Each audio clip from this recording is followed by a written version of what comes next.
Vote মিথ্যেই বাণিজ্যিক গ্যাসের দাম বৃদ্ধি, হোটেল ব্যবসায়ীদের কপালে চিন্তার ভাঁজ। কলকাতার বিখ্যাত ডেকার্স লেনেও উদ্বেগ, খাবারের মেনুতে কাটছাঁট, দাম বৃদ্ধির ডোমেস্টিক গ্যাসের দাম বৃদ্ধিরও আশঙ্কা রয়েছে। খাবারের দামও কিন্তু আগামী দিনে বাড়তে পারে, এমন একটা আশঙ্কাও কিন্তু রয়েছে। ডেকার্স লেন থেকে সরাসরি রয়েছেন দেবাশিস সেনগুপ্ত। দেবাশিস, কি বলছেন এই হোটেল ব্যবসায়ীরা ডেকার্স লেনের, যারা ডেকার্স লেন খুবই পরিচিত শহর, কলকাতার বহু মানুষ সেখানে খেতে যান, ছোটখাটো বহু হোটেল রেস্তোরাঁ সেখানে রয়েছে, কি বলছেন তারা? দেখো ঋষিকেশ, প্রথমেই জানিয়ে রাখবো যে বাণিজ্যিক দাম বাড়ার সম্ভাবনা ইতিমধ্যেই 994 টাকা বাণিজ্যিক গ্যাসের দাম বাড়িয়েছে। কলকাতার বিভিন্ন প্রান্তে হোটেলগুলো, সাধারণ ফুটপাতের যে হোটেলগুলো, তারা আতঙ্কের মধ্যে রয়েছে। তারা আদৌ কম পয়সায় ডাল ভাত খেতে দিবে কিনা। বাবুঘাট অঞ্চলে আমরা গিয়েছিলাম, সেখানে যে চিত্র দেখতে পেয়েছি যে তারা আতঙ্কের মধ্যে রয়েছে যে আগামী দিনে সেই দাম দিয়ে মানুষকে খেতে দিতে পারবে কেন, ওখানে গরিব মানুষ রয়েছে। আর আমি এই মুহূর্তে রয়েছে ডেকার্স লেনে, দেখছি চিত্তবাবুর দোকান, যেখানে প্রচুর মানুষ, হাজার, কেবল নাই ডেকার্স লেনে হাজার হাজার মানুষ আছে। আমি ক্যামেরাম্যান বলবো সুবীরকে দেখানোর জন্য যে চিত্র দেখতে পাচ্ছ যেখানটায়, সেখানে কিন্তু প্রচুর মানুষ কিন্তু এখানে আসেন। আমরা কথা বলবো চিত্তবাবুর দোকানে, যিনি রয়েছেন ম্যানেজার এই মুহূর্তে বুবাই পণ্ডিত, কথা বলবো। বুবাই বাবু, এই যে বাণিজ্যিক গ্যাসের দাম বৃদ্ধি হয়েছে, আপনারা কতটা আতঙ্কিত? সেটা দ্বিতীয় ফেজ চলছে। আতঙ্কিত নয়, আগে যেরকম হয়েছে হরমুজ প্রণালী থেকে যেরকম গ্যাস পেয়েছি 7,000 8,000 টাকার কারণে কিনতে হয়েছে, পরে ওইটা একটা লিমিটেশনে এলো যে এই টাইমে এই পাবেন।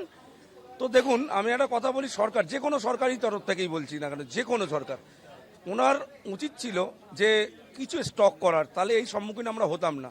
এর জন্য সাফার হচ্ছে আমরা সাধারণ মানুষ, প্লাস আমাদের ব্যবসা বাণিজ্য। এখানে অনেক কর্মচারী আছে, দেখুন, করে খায়।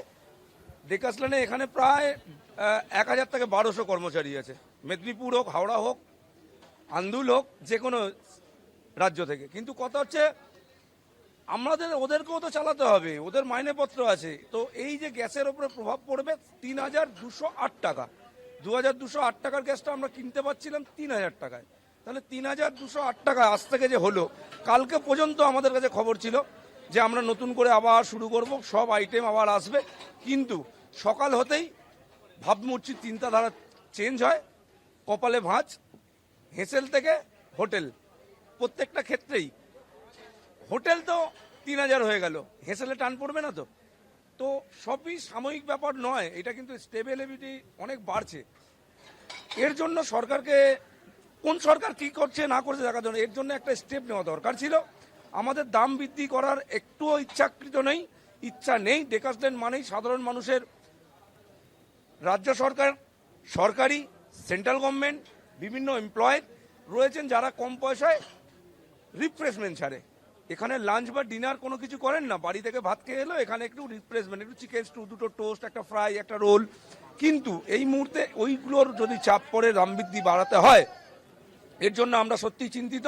কেননা এই দামের ভিত্তিক করে, এই গ্যাসের ভিত্তিক করে, গ্যাসের দিকে আঙুল তুলে বিভিন্ন ধরনের দাম বারবার যেরকম কালোবাজারি হয়, সেরকম গ্যাসেরও কালোবাজারি শুরু হয়ে গেছে। 3000 টাকার গ্যাস 4500 টাকার বার্তা পাঠিয়ে দিয়েছে। এই জায়গাটাই বলি প্রশ্ন, চিত্তবাবুর দোকানে যেখানে বিখ্যাত স্টু আমরা দেখতে পাচ্ছি না, সেই স্টু নেই আজকে, এবং সেই জায়গায় একটু কমেছে, কাস্টমার কমেছে। ভোট পর্ব শেষ হলো, গ্যাস পর্ব শুরু, ভালো লাগছে বেশ। আরো কমবে, কেননা আমরা যোগান যদি না দিই, যতই ভিড় আসুক না কেন, সামাল দেবো কিভাবে? চিকেন স্টু, মাটন স্টু, কয়লার আছে, কতখানি কিভাবে বেষ্টিত হবে? একটু গ্যাস হলে বেশি বাল্কে তৈরি করা যায়, তাতে সাধারণ মানুষ যেরকম দুপুরবেলা ভিড় হয়, একটা বাড়ি ফেলার জন্য ভিড় হয়, সেই টাইমটা আমরা যোগান দিতে অক্ষম পারবো না। দাম আপনারা বাড়াতে বাধ্য হচ্ছেন, কিছুটা বেড়েছিল, কারণ প্রথম ফেজে 10 টাকা চিকেন স্টু 120 টাকা ছিল, সেটা কি কোনো রকম আন্দাজ করতে পারেন? এখনো পর্যন্ত না। দেখুন, চাহিদার ওপরে সবকিছু হবে। চাহিদা যদি মেটাতে পারেন সরকার, যে গ্যাস আমার দুটো দরকার, আমাকে একটা দেওয়া হচ্ছে, তাহলে তো আমাকে আইটেম কমাতে হবে। এবং আইটেমের সঙ্গে সঙ্গে যতই ঢোল আসুক না কেন, মানুষরাও বুঝতে পারবে যে গ্যাস এখন সংকট। উনুনের কয়লায় স্টেবল হবে, আস্তে আস্তে রান্না হবে, উনুনের ওপরে নির্ভর বাড়বে।